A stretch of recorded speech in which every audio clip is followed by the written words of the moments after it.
Hello and welcome to this video. I'm Rachelle Glendon. It's lovely to have you here.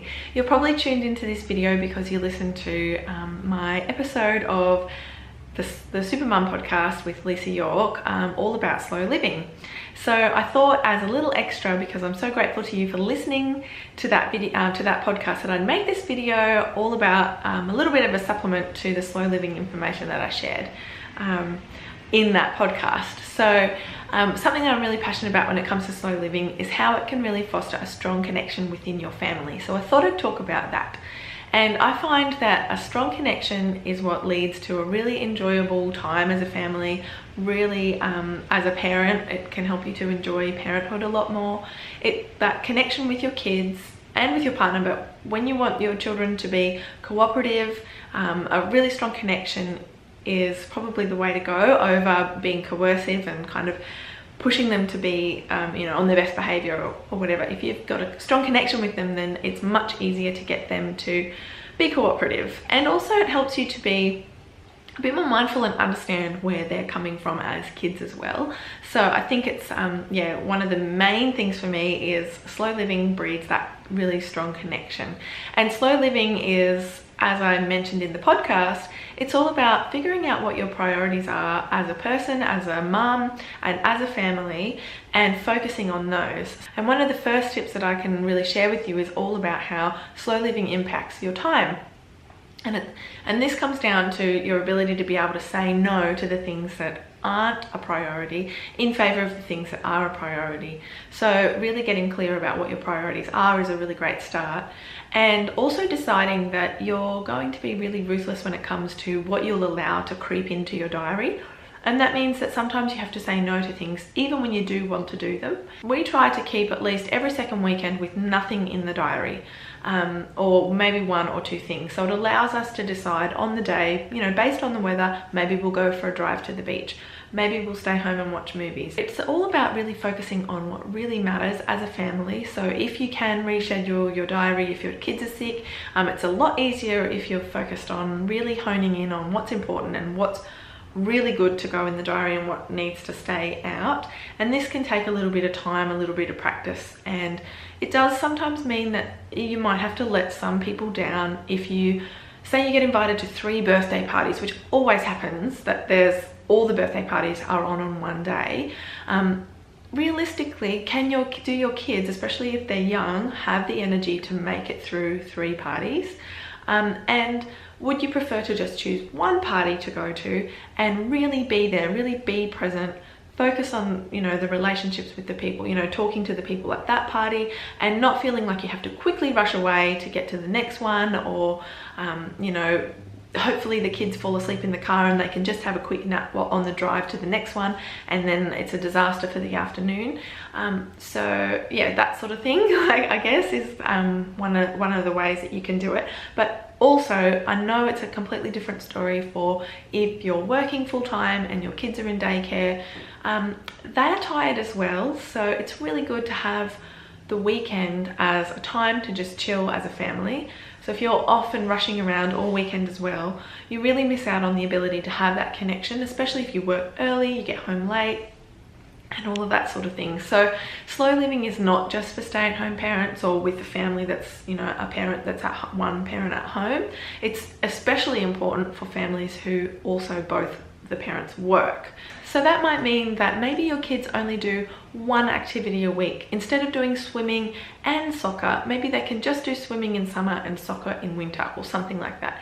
And then that allows you to free up their time as well, because it's really important for your kids to have that free play time where they can just explore their creativity and discover what it is that they're truly interested in. A really good bonus of having that scheduled downtime is that it gets them outdoors. It's important for kids to play outside as much as possible, but with these times, sometimes it can be like it does take your time to take them to the park, or even monitoring them in their own backyard, because it's really, it's different times to when we were growing up, when it was okay to just be outside and in the street and playing, and you came home when it was dinner time or whatever.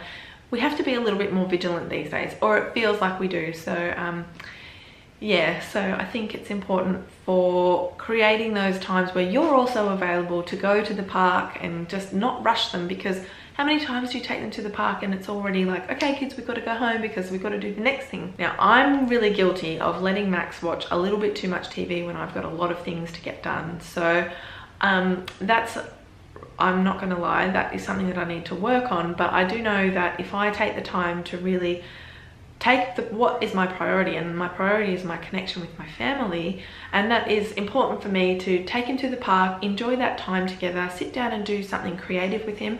But also something that I've really been experimenting with lately and he's really loving is involving him in my day-to-day chores. So instead of just, you know, picking up the toys around him, asking him to say, all right, Max, we've got to put all of these toys in this bucket. And all right, Max, we're going to hang the washing out now. And he can come and pass me the socks and things like that. And I also get him involved in cooking. So he's involved in the day-to-day chores of the household. He enjoys doing those things because he's spending time with me, but also it's something different. It's an activity.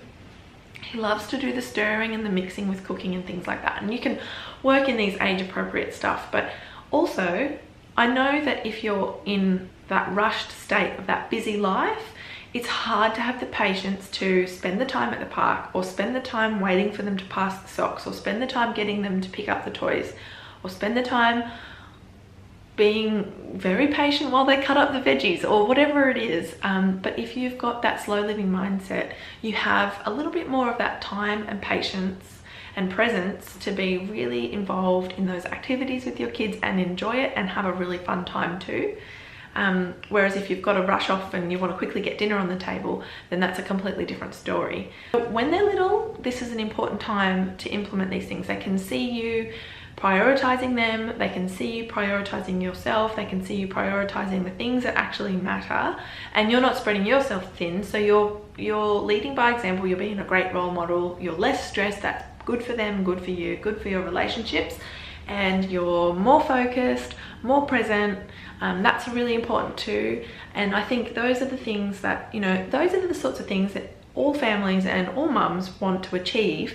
Doing those things now can have real benefits and pay off when they're teenagers and really need you and need to talk about the things that really matter. Because I don't know about you, but I know that that's the time that I'm really anxious about, in terms of like, how will I manage having teenage kids and getting through those hormonal turbulent times and helping them with the issues. Because the thing is, like, it might seem really trivial for us, but the things that are important to them are important now, and they always will be important. So I think it's a really valuable thing to have that time to really listen. And I think with slow living, that can really be a really good way to, like I said at the start, harbour that connection, so that now you can get the cooperation from your toddlers, and as they grow up, you can get more connection and communication, which is a really important thing and hard to achieve with teenagers, only speaking from experience as being a teenager. So that's my extra little video about slow living for families. I hope you got something out of it. Thank you so much for watching, and thank you for listening to my episode of the Supermum Podcast with Lisa York. Make sure you're subscribed to listen to more episodes of the podcast, because it's really a fabulous podcast to listen to. All right guys, I will chat to you soon. Bye.